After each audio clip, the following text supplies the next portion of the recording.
Thank you very much. And that was some greeting we had in North Carolina. I'll tell you, I don't know if you saw the crowd outside, but it's pretty amazing. But we've had it in Texas and Ohio, and South Carolina, Florida. It's just incredible what's happening. Please sit down, please. And I'm honored to be in North Carolina in the presence of true American heroes as we commemorate the 75th anniversary of the American victory in World War II, and a victory it was. On September 2nd, 1945, the great General Douglas MacArthur accepted Japan's unconditional surrender aboard the USS Missouri in Tokyo Bay. VJ Day marked the end of the deadliest conflict in human history and the ultimate triumph of American freedom. It was a big day. It was a great triumph, a great country, and our country is greater than ever before. That's what's happening, and that's what it is. Greater, with a greater military than we've ever had before. We're deeply moved to be joined this afternoon by World War II veterans, all of whom I've met, all of whom are tough. I don't want to mess around with any of them, I'll tell you right now, whose blood, sweat, grit, courage, and unfailing devotion made that epic victory possible. These brave Americans raced into the fires of hell to vanquish tyranny, dethrone fascism, and defend the American way of life. You've earned the eternal and undying gratitude of all Americans, and that's why I'm here today. I wanted to be with you. You know what I'm talking about, don't you? We had a good time a little while ago, right? Over at the Oval Office, Congressional Medal of Honor. We're privileged to be joined as well by veterans from every generation, including a number of wounded warriors. We stand in awe of your service. I can say that. So respected, so loved. We are in awe. Joining us for this commemoration, our Secretary David Bernhardt. Secretary, where is David? Thank you, David, very much for being here. A great senator, a real friend of mine, a tremendous senator, actually, and he works very, very hard, and he loves the people of North Carolina. Senator Thom Tillis. Tom, thank you very much. And some warriors, they're in Congress, and they're tough and they're smart. Representatives David Rouser, Ted Budd, and Dan Bishop. Thank you, fellas. They are tough, but you're not as tough as these guys, I'll tell you right now, right? You're not as tough as them. There's no better place to mark this profound World War II anniversary than right here in Wilmington, North Carolina. The people of this city and this state, and its incredible state, and I want to thank you for being so nice to me. You've been very nice, very, very nice every time we've asked for something, but I've been nice to you also, I have to say that. But you made the extraordinary contributions to the war effort. That's North Carolina made this extraordinary contribution, and so many. Nearly 2 million American servicemen trained for combat in North Carolina, more than any other state. Wow, that's pretty good, isn't it, huh? Who would know that? 2 million trained, more than any state. Over 360,000 service members from your state fought in the Second World War. They battled on the cliffs of Normandy, over the skies of Africa, and in the deep waters of the Pacific. Over 11,000 North Carolina patriots fought the enemy until their very last breath. You know what that means, right? Think of that, 11,000 died in the war. We want to thank you, boy. And we have family members here, by the way. That's them saying hello. In Wilmington, more than 20,000 workers of the North Carolina Shipbuilding Company poured out every ounce of their strength to build an astonishing 243 ships for the U.S. Navy. And it was the citizens of Wilmington who came together to save a priceless artifact of American history, the glorious battleship behind me, the USS North Carolina. And that is some powerful and beautiful ship coming in. We got plenty of televisions on Air Force One, and they showed it in prime time in the 40s. And they showed that ship, and I'll tell you, they don't make, I shouldn't say this, they don't make them that way anymore. They really don't. What a beautiful ship. During World War II, this magnificent ship participated in many major naval offenses and in the Pacific theater itself, including the Marshall Islands, Iwo Jima, and Okinawa, earning more battle stars than any other battleship. We're learning a lot today, right? That's pretty good. Why are you clapping? You come from West Virginia, huh? He loves West Virginia, so do I, right? But we're clapping anyway, right? You better believe it. Thank you. After the war, the people of Wilmington organized a massive campaign to save this beautiful ship from the scrapyard. They preserved it as a memorial to the gallant deeds of American sailors, a monument to the American workers that built it, and an enduring symbol of American greatness.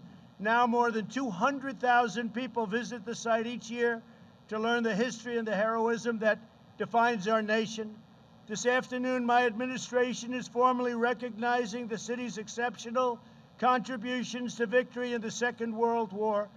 It is my tremendous honor to officially designate Wilmington, North Carolina, as our nation's very first World War II heritage city.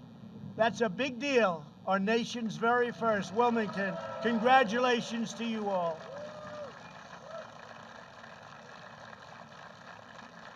And God is saluting you up there, I tell you. We may have to go a little quicker than I thought, right? With this designation, we proudly declare that in America, we don't tear down the past, we celebrate our heroes, we cherish our heritage, we preserve our history, and we build the future. This mighty vessel and this magnificent town will forever tell that story with this designation. So I want to just congratulate North Carolina and Wilmington. That's a fantastic thing. I want to thank Senator Tillis and Congressman Browser. Stand up, please, in between the lightning bolts, for their work to make this day possible. Thank you, Tom. Thank you, fellas. Great job. And let me also thank retired Navy Captain Wilbur Jones, who has championed the cause of World War II heritage cities. Wilbur, thank you. Thank you, Wilbur. Great job. Great job. So, Wilbur, you know a lot of people wanted this, right? So you are just a tough cookie. You got it. Number one in the nation. I want to thank Wilbur. That's great. I also want to recognize several of the heroes who saved American freedom.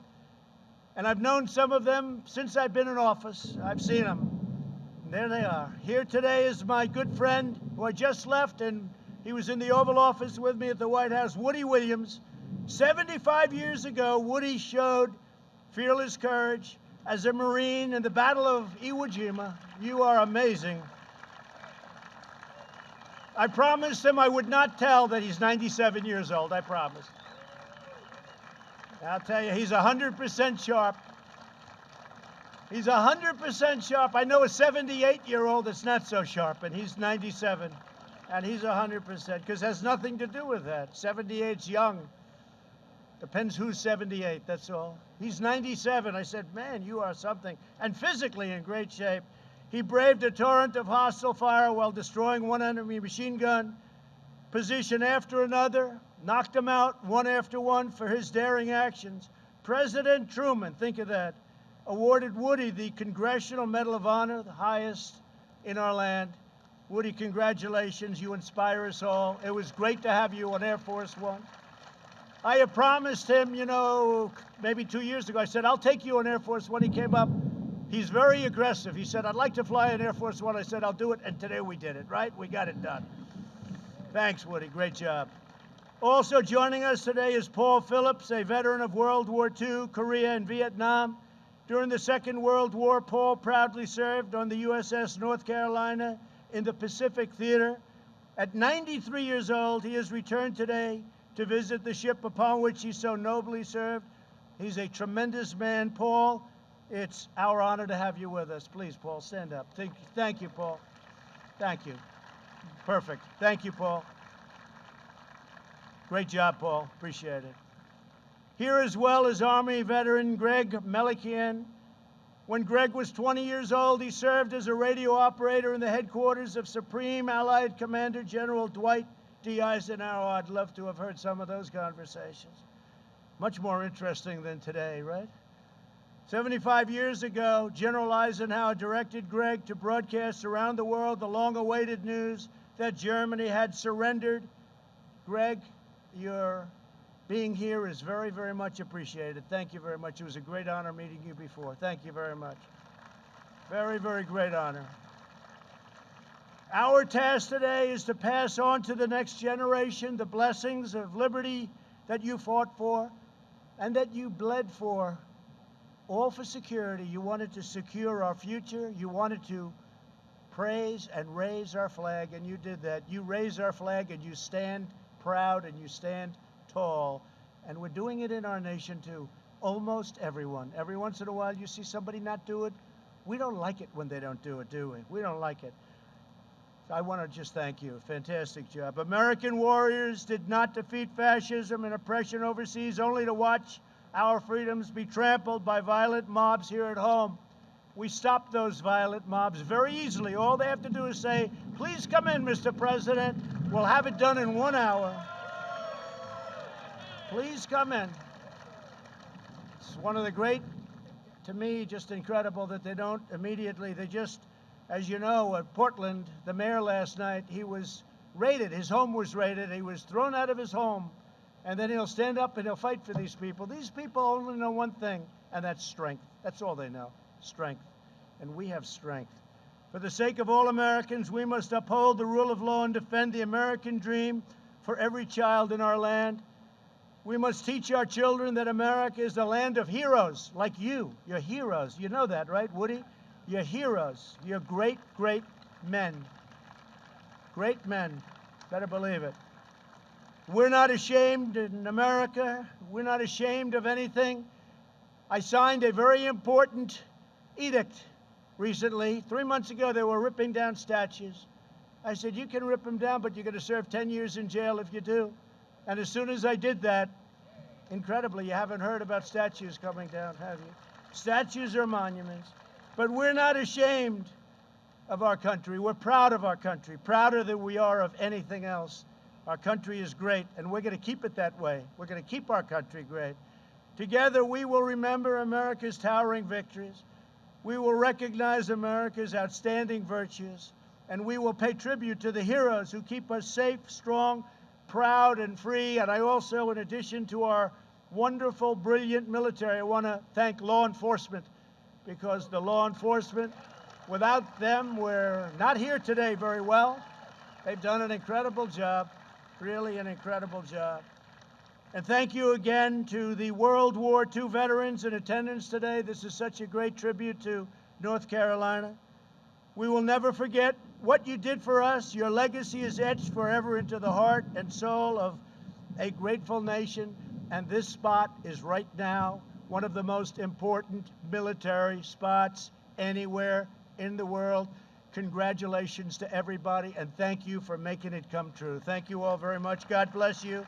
God bless North Carolina, and God bless America. Thank you all very much. Thank you.